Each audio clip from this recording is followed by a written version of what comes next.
When I read The People's History, I was already in my 20s, and it really had a very deep impact on me. It profoundly changed me to read that book. I felt as if finally someone in the world was holding a mirror up to my face, that I was visible for the first time in many ways.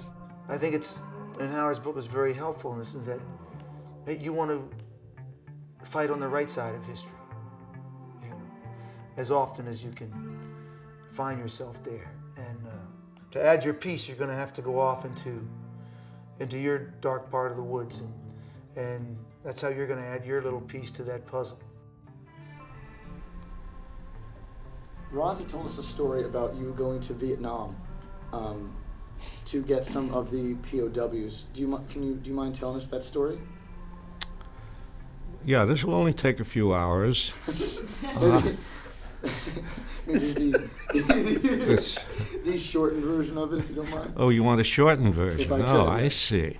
Just the highlights. I don't like to shorten anything. I picked up the phone, and Howard Zinn was on the phone. Of course, I recognized his voice. I'd never actually met him or had a conversation with him. And this is, really illustrative of who Howard is.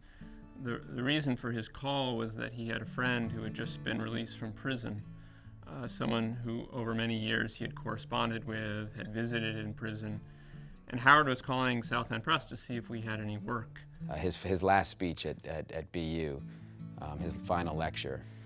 And at the time, I think the cafeteria workers were on strike. And in the middle of Howard's final lecture, he lifted up a sign from underneath the podium and marched out to join the protesters on the picket line who were trying to use their voice to battle what was a true injustice.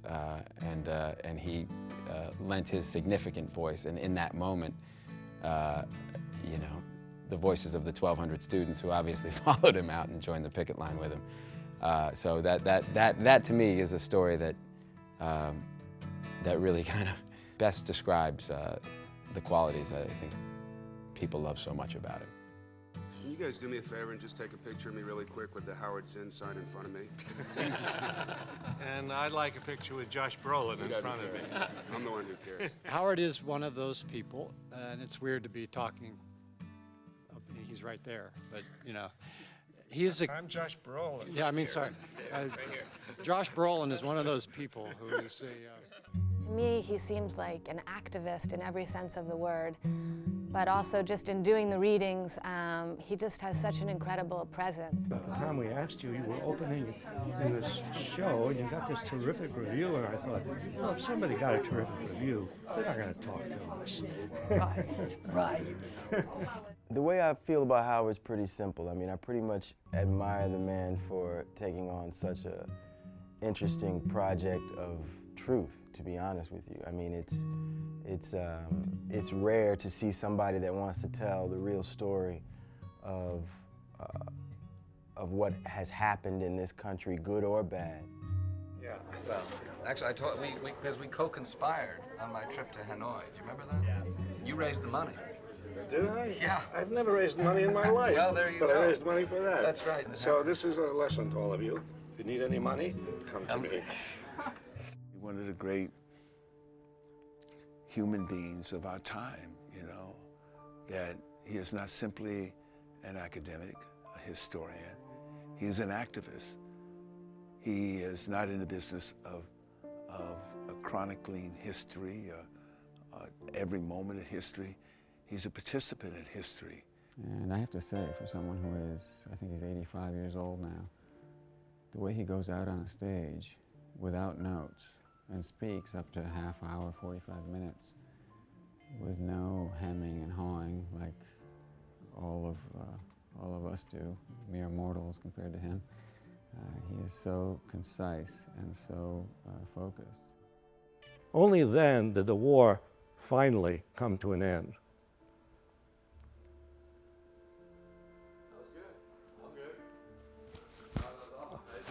Am I free? You're free for now, yep. Well, I mean, it's funny because Howard comes across so kind of debonair, and I mean, he's an 85-year-old man who's been through the ringer of protesting and fighting against for human rights in every regard, and yet he comes across as peaceful. I expected to find a man sort of covered with barnacles, and the evidence of that, the research and the sort of the archaeology in the dark places. I expected to find all that on this person, and it was amazing. It's very inspiring because he smiles. He smiles a lot.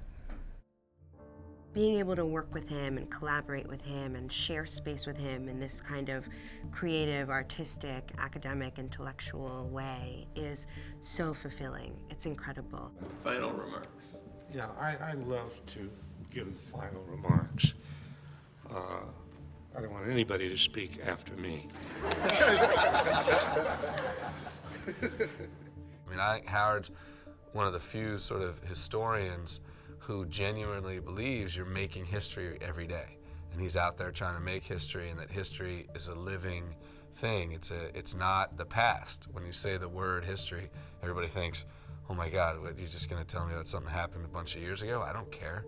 I wanna know what's happening now. And I think Howard's point is now is still history. Normally, in a situation like that, I, coming on next, would thank you, you see? Yeah. Thank you, Chris.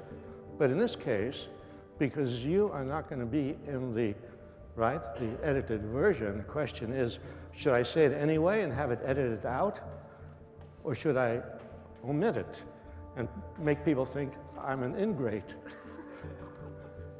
I think that's totally up to you. We can edit it out later. I certainly don't need to be thanked. I appreciate it. No, I want to thank you, Chris. Fine, then yes, you should do it. All right. I just want to make sure. I will stay on the stage until you're done. Thank you. Okay.